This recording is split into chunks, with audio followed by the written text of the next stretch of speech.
ये उनकी जासूसी करते हैं। ये लो और इसके जल्दी से थिन स्लाइसेस पीस कर दो।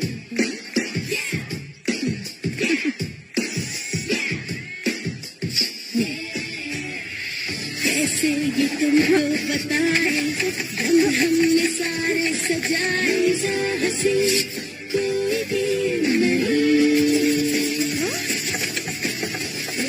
उसने थिन स्लाइसेस कहा था आयशा, मगर उसे ये आज ही चाहिए मिर्जा।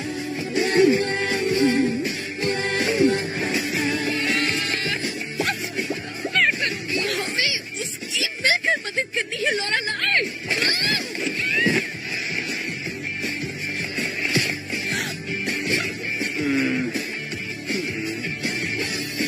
हाय विंचेंजो, मैं हूँ फ्लोरा। किसी की हेल्प नहीं चाहिए। मैं गोभी के साथ कॉफी क्रीम बनाने वाला हूँ, वो भी आंखें बंद करके। Thank you.